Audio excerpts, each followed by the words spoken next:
Caste గురించి కొట్లాడడం చూసాం, లేదా అప్పుడు ఏదైతే ప్రాంతాల గురించి కొట్లాడడం చూసాం, అంటే రాజకీయ విషయాల్లో. ఇప్పుడు దీన్ని కూడా, మతాన్ని కూడా, ఇదిగో వీడు పలానా మతం రా, వీడు పలానా మతం రా అనే రుద్దే ప్రయత్నం గవర్నమెంట్స్ కూడా చేస్తున్నాయి అనుకోవచ్చా? ఎందుకంటే ఎక్కడా కూడా వీటి మీద ఏ ప్రభుత్వం స్పందించట్లేదు. మొన్న పాప చనిపోయిన విషయం మీద కూడా ఇక్కడ అధికార పార్టీ పెద్దగా దాని మీద మాట్లాడింది లేదు, దాన్ని సీరియస్ గా కూడా తీసుకోలేదు.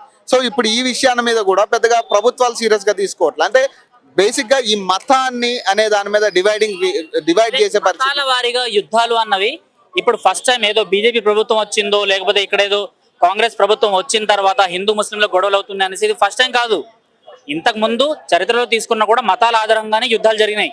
ఏదైతే ఇస్లామిక్ మతం వచ్చిందో, క్రిస్టియన్ మతం వచ్చిందో, ఇస్లామిక్ ఈ అరబ్ దండయాత్రలు వాళ్ళు ఇస్లాంని ప్రీచ్ చేయడానికే, వేరే వేరే మతాల్ని సర్వనాశనం చేయడానికే వాళ్ళు వచ్చిండ్రు. వాళ్ళేదో వర్తకం చేయడానికో, లేకపోతే ఇక్కడ ఏదో బిజినెస్ చేసుకోవడానికో రాలేదు.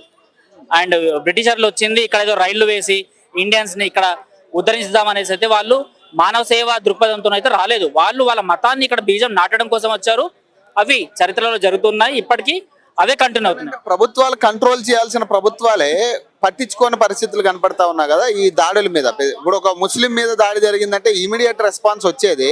ఇప్పుడు ఒక హిందూ మీద కావచ్చు, ఇంకొక మతాల మీద దాడి జరిగితే ఇమీడియట్ రెస్పాన్స్ కనపడట్లేదు కదా. మైనార్టీ అపీస్మెంట్ మనకు క్లియర్ గా కనిపిస్తుంది కదా. మైనార్టీ అపీస్మెంట్ అన్నది ఇప్పుడు ముస్లిం వాళ్ళు ఏదైనా అటాక్ చేసిండ్రు అంటే వాళ్ళని విడిచిపెట్టడం ఏదైతే ఉంటుందో దాని తర్వాత వాళ్ళకి ఓట్ బ్యాంక్ మారుతుంది. బట్ హిందూస్ ఎవరైతే అటాక్స్ లో పాల్గొన్నారు, వాళ్ళపైన కేసులు అయినాయి, ఆ కేసులు తీసేయండి, వాళ్ళని అరెస్ట్ చేయకండి అంటే నాలుగు పార్టీలకు అమ్ముడుపోతారు. వాళ్ళు అక్కడ ఓట్లు వేసేసుకుంటారు.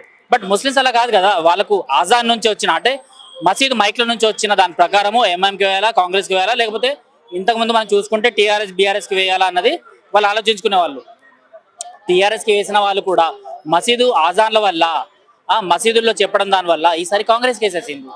సో ఈ మైనార్టీ అపీస్మెంట్ అన్నది కంపల్సరీ ఏ గవర్నమెంట్ అపీస్మెంట్ చేస్తుందో వాళ్ళకి వీళ్ళందరూ మాట అన్న. ఇప్పుడు బేసిక్గా ఇప్పుడు ఏదైతే రాజకీయంగా జరుగుతున్న విషయాల గురించి కూడా మనం మాట్లాడుకుంటే, ఇప్పుడు మన ఈ తెలంగాణలో ఎన్నో టెంపుల్స్ మీద దాడి జరిగింది. ఇప్పుడు మీరు కూడా ఇట్లానే చాలా అంశాల మీద కూడా మీరు మాట్లాడారు, ప్రశ్నించారు, చాలా జరిగింది. కానీ ఎక్కడా కూడా సరైన జస్టిస్ అనేది కనపడట్లేదు కదా. అదే దీనికి ఏం చెప్తారు సింపుల్ గా? మీ మైనార్టీ అపీస్మెంటే అండి, ప్రతి దానికి కారణం మైనార్టీ అపీస్మెంటే. అది మారేంత వరకు హిందువులు ముస్లింలు, నేను యాజ్ అ జర్నలిస్ట్ గా, యాజ్ అ హిందుత్వవాదిగా, ముస్లింలు హిందువులు క్రిస్టియన్స్ సరి సమానంగా హ్యాపీగా బ్రదర్స్ లాగా ఉండాలి అనేసి కోరుకుంటా. బట్ ఏదైతే గవర్నమెంట్ చేస్తున్న తప్పులు ఉన్నాయో వాటికి మనము మూల్యాన్ని చెల్లించుకుంటున్నాము. సో ఇక్కడ ఏమవుతుంది అంటే ఈ గవర్నమెంట్స్ ఏవైతే ఉన్నాయో ఈ గవర్నమెంట్స్ మైనార్టీ అపీస్మెంట్ కోసము కేవలం ముస్లింలకి సపోర్ట్ చేయడము,